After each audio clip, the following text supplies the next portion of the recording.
Hello students, how are you all? I hope all of you are fine at home. Today we will learn the topic cells, which is under class 8, subject biology, chapter 8, cell structure and functions.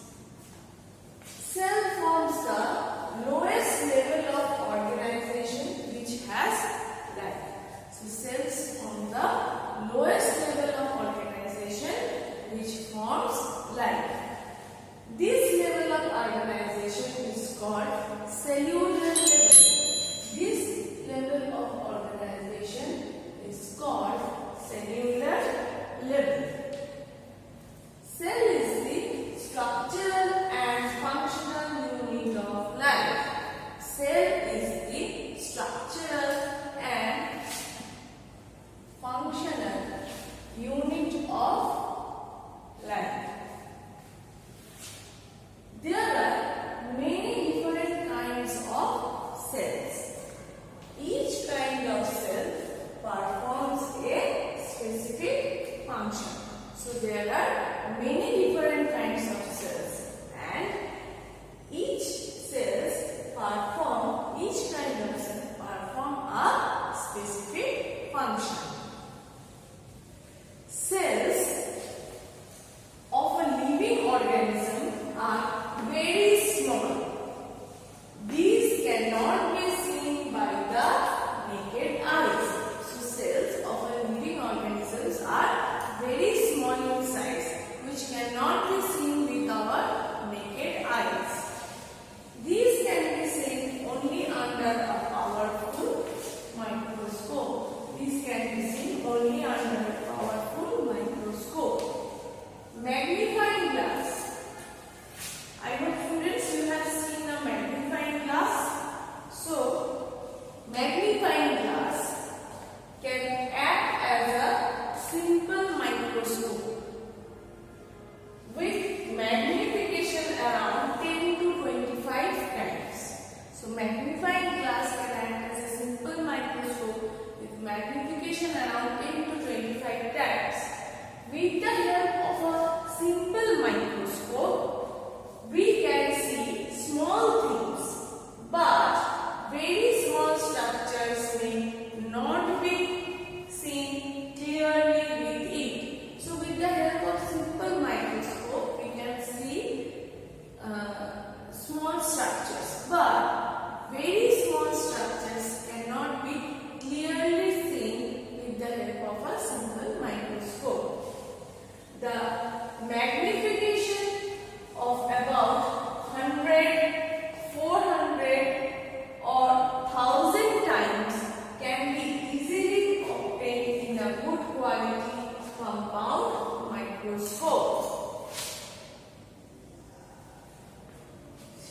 So, magnification of about 100, 400 or 1000 times can be easily obtained in a good quality compound microscope. I hope students you have seen in our school bio lab the compound microscope. So their magnification of this can be easily obtained.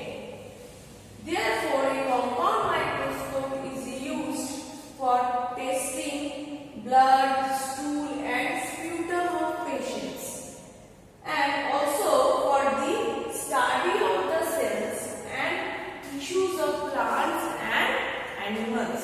So a compound microscope is used for testing blood, stool and sputum of patients in the labs, and also they are used in the laboratories for the study of cells and tissues of plants and animals, which we do in our school laboratory. Now students, I will show you the diagram of a compound microscope with its labelings. So you observe the diagram carefully and observe its labelings. This picture shows a compound microscope which we use in our school laboratory. Students, you observe the labelings of the compound microscope from the top to the bottom individually very carefully.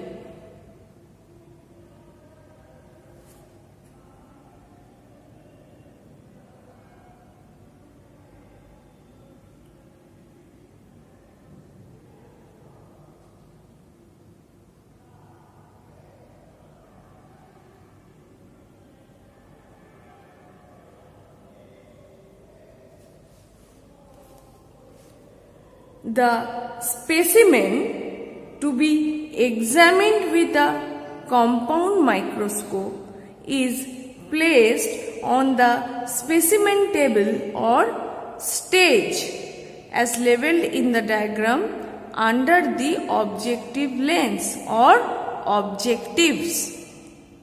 Light is focused on the object and the specimen is observed through the eyepiece.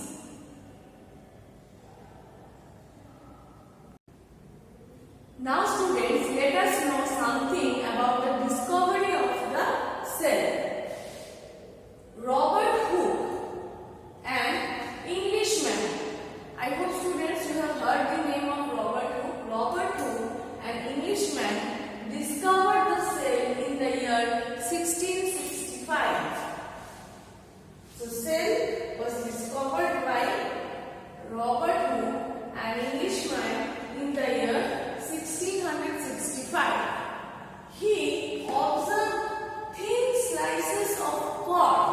He observed thin slices of cord under a microscope. So he observed thin slices of cord under a microscope. From his observations, he found that the cord is made up of box-like compartments. So from his observation with his microscope, he observed that the cord is made up of some box-like compartments. Box-like compartments forming a honeycomb structure. Forming a honeycomb structure. He called this compartment as cells. So Robert Hooke called this compartment as cells.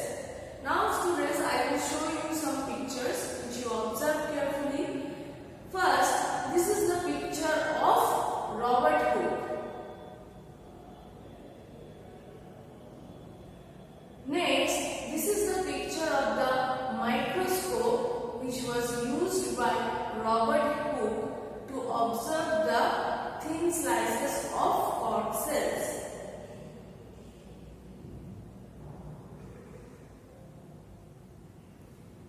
Next, this picture shows the structure of cord cells as observed by Robert Hooke.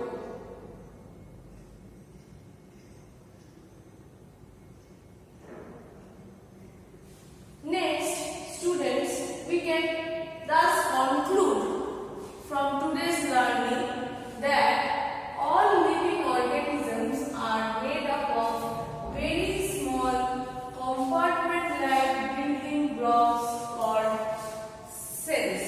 So, we can conclude that all living organisms are made up of very small compartment-like building blocks called cells.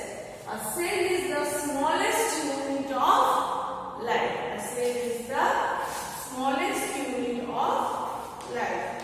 A cell is capable of performing all biological activities. A cell is capable of performing all biological activities in any living organism. Thus, a cell is a structural and functional unit of life. So students, this is all about today's topic. I hope students you have understood today's topic properly. So we will again